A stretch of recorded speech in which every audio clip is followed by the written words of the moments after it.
mengenai dengan peninjauan kembali yang dilakukan oleh Sabta Tangkal, ada 3 aspek yang harus kita lihat dalam putusan pengadilan. Yang pertama itu bisa diterima ya, atau diterima sebagian, diterima seluruhnya. Yang kedua ditolak secara seluruh atau Terus yang ketiga ini diperbaiki. Ya, kalau putusannya itu diperbaiki, hati-hati loh. Ancaman pidana itu bisa bertambah ke dia. Aturan dari 8 tahun bisa berubah menjadi 10 tahun atau seumur hidup. Tergantung nanti hakim melihat apakah ada unsur mens rea ataupun perbuatan-perbuatan lainnya yang merintangi penyidikan dalam kasus ini. Itu yang menjadi nanti faktor penentu yang lebih dominan memutuskan itu adalah majelis hakim PK. Nah, itu kita lihat. Jadi jangan juga kita terlalu pede, paling itu diterima atau ditolak itu aja. Hakim bisa memperbaiki putusan itu. Walaupun dia merasa menyatakan itu tidak bersalah, tapi kan hakim harus melihat fakta yuridisnya. Adanya kebedaan antara satu saksi dengan saksi yang lainnya. Jadi nggak bisa juga dibilang karena ini satu saksi ini menyatakan, oh keterangan saya tidak benar. Ingat, satu saksi bukanlah saksi.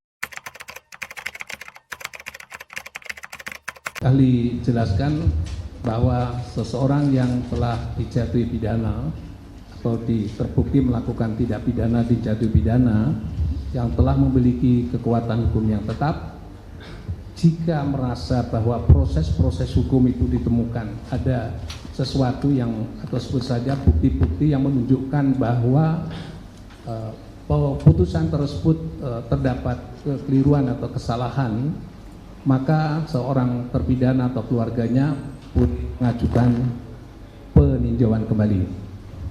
Nah, apakah statusnya harus terpidana atau setelah terpidana? Itu sama saja. Yang ditinjau itu bukan masuknya orang masuk penjara, tapi yang ditinjau adalah putusan yang telah memiliki kekuatan hukum yang tetap, yang itu dinilai ada semacam suatu kekeliruan atau kesalahan dalam proses pengambilan putusan itu. Kalau itu dipertimbangkan dalam proses hakim dalam proses pengadilan, itu konsekuensinya akan menimbulkan satu, menguntungkan bagi pihak pemohon PK.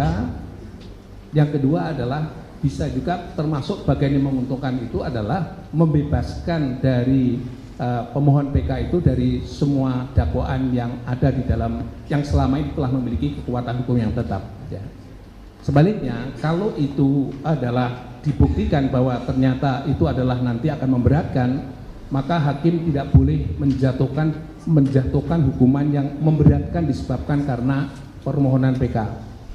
Tapi yang dalam filsafat PK ini adalah karena terdapat kekeliruan, dan kekeliruan itu efeknya adalah kalau diluruskan itu akan berakibat ringannya hukuman atau pembebasan seorang terdakwa, maka prinsip PK adalah harus putusan yang meringankan atau termasuk kategori yang meringankan apabila itu adalah terdapat kekeliruan dalam proses pengambilan keputusan itu yang menimbulkan akibat pembebasan terdakwa, maka itu juga termasuk bagian daripada perbuatan atau putusan yang meringankan.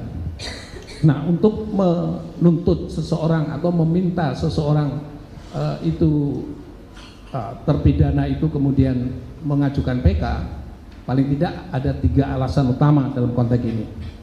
Yang pertama adalah adanya bukti baru atau novum, yang apabila bukti baru itu pada saat proses persidangan utama baik di pengadilan negeri, pengadilan tinggi maupun di Mahkamah Agung, karena ini adalah hasilnya putusan tetapnya ada sampai Mahkamah Agung, kalau dipertimbangkan pada saat itu putusannya menjadi berbeda daripada putusan yang ada sekarang, itu menjadi novum, itu menjadi alasan untuk mengajukan PK ya.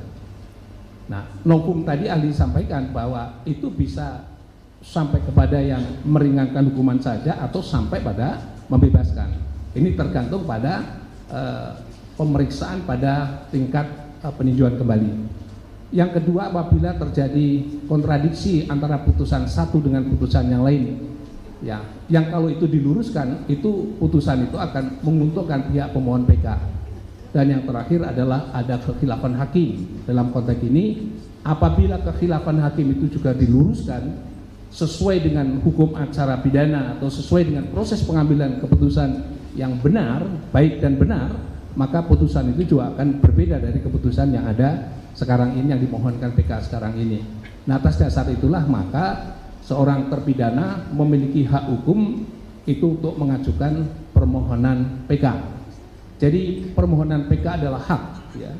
Jadi tidak boleh siapapun menghalang-halangi terhadap permohonan PK itu, dan juga tidak boleh membangun asumsi bahwa ya kalau sudah terpidana ya sudah, nggak usah PK segala, itu Allah menyulitkan, maka dihukum lebih berat lagi. Itu juga tidak boleh. Ini hak mendasar dari seseorang yang terpidana dan dia mengajukan PK karena bisa membuktikan bahwa putusan hakim sebelumnya itu adalah terdapat kekeliruan atau terdapat kesalahan atau ada bukti novum baru yang membuat nanti kalau diperiksa secara baik dan benar itu akan diputus yang meringankan bagi terdakwa.